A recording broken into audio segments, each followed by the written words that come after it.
Closets full of ammo used to feel like a flex, but now a lot of folks are realizing they've basically turned their savings into dusty brass souvenirs. Prices dropped, demand shifted, and whole calibers of people hoarded like treasure are worth damn near nothing when you actually try to move them. Hey, this is Ted from Line 45, and I'm breaking down the 6 real reasons ammo hoards are draining wallets in 2025 and the simple fixes that keep your stash from turning into the most expensive deadweight you've ever stacked. Before we dive in, do me a solid. Smash that subscribe, tap the bell, hit all the dang buttons down there. You don't gotta, but it keeps this train rolling and lets me crank out more of this wild gun talk for y'all. All right, enough of that. Let's get back to it. How the ammo equals investment myth started. If you remember the last big ammo crunch, you know exactly where this whole ammo is an investment idea came from. Shelves went empty in 2020, background checks hit records, and overnight, it felt like whoever had cases of 9 and 5.56 sitting at home basically had their own little bank vault. From the outside, that looked smart. Prices on common calibers doubled or even tripled in some spots. Guys were bragging on forums about flipping a case and paying their mortgage, and everybody else thought, cool, I'll just park my cash in brass instead of the stock market. The problem is that ammo does not behave like gold or a blue-chip stock.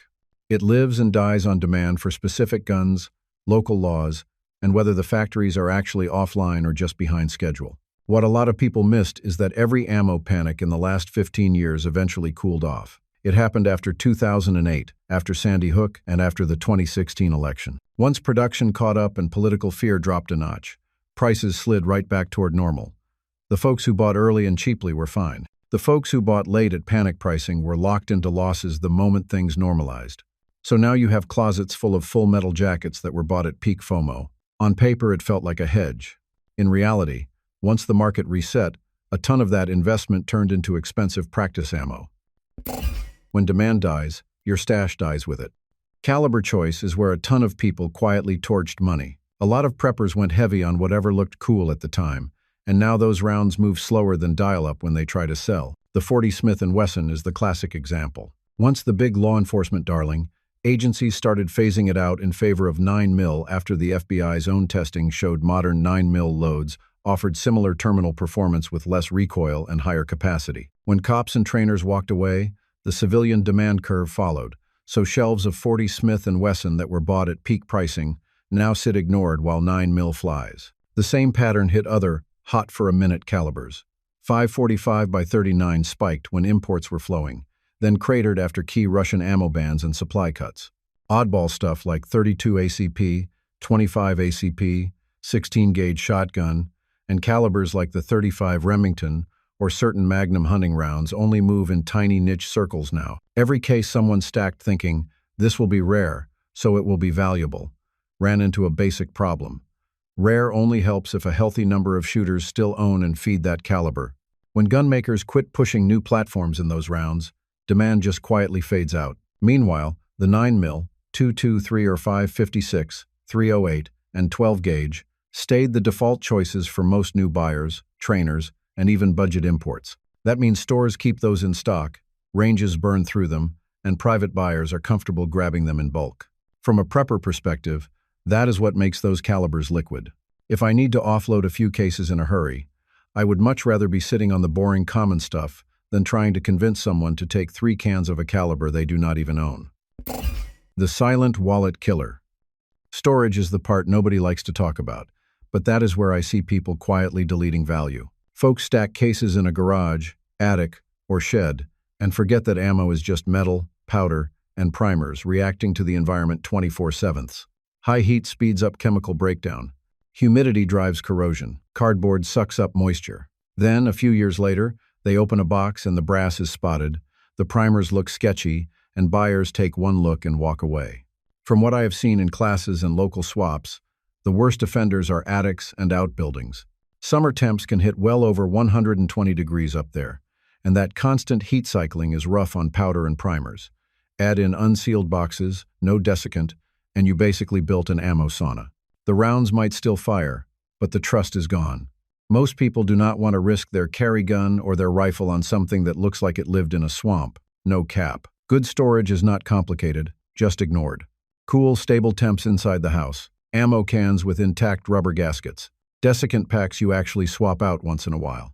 Keep stuff off concrete, label dates, and run first in, first out, so you are shooting the older lot during training instead of holding it forever.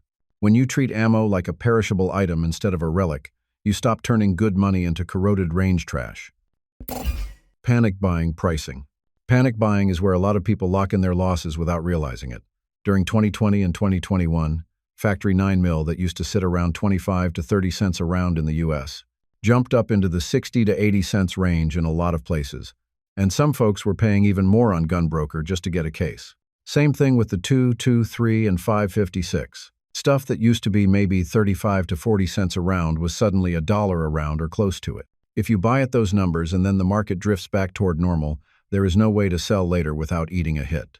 What makes it worse is how people remember the highest price they ever saw and treat it like a baseline.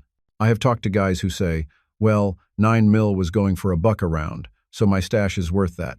No, it was going for that at the absolute peak with fear, shortages, and stimulus checks flying around. Once manufacturers caught up, imports resumed, and demand cooled off a bit, prices slid hard.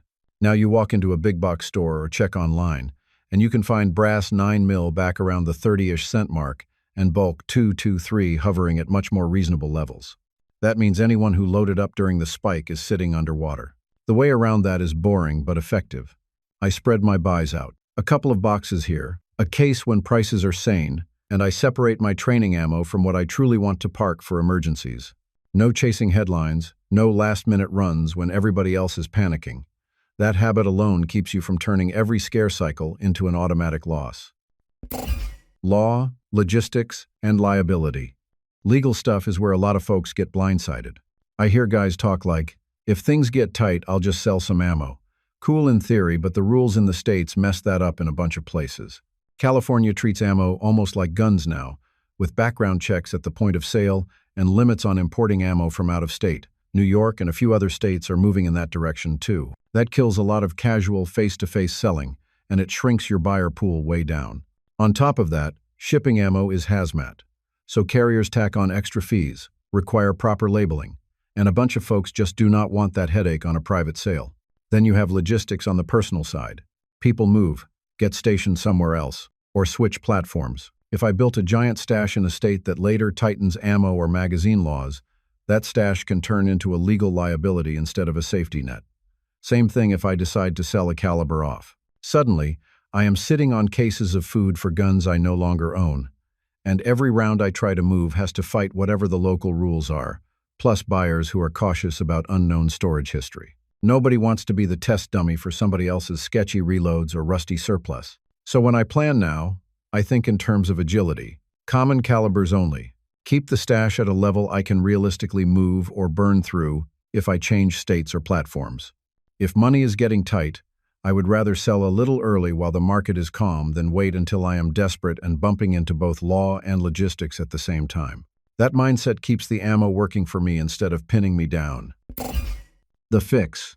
When I look at ammo now, I treat it like fuel, not some magic prepper currency. I pick a few core calibers that are everywhere, like the 9mm, 223 or 5.56, 308, and 12 gauge, and I build around those. Those are the rounds with constant demand from cops, military personnel, trainers, and normal gun owners. So factories keep making them, and buyers stay interested. If I ever had to sell a couple of cases, I know there is a real market for that stuff, instead of hoping someone out there still cares about a dead caliber, no cap. I also split my stash on purpose.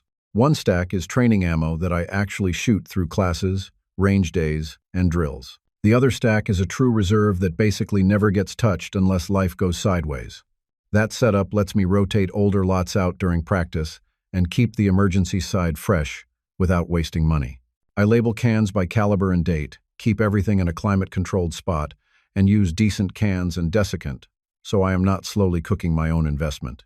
Simple, boring habits save way more value than any clever hoarding strategy. On top of that, I put real effort into skills and redundancy. Multiple guns share the same calibers.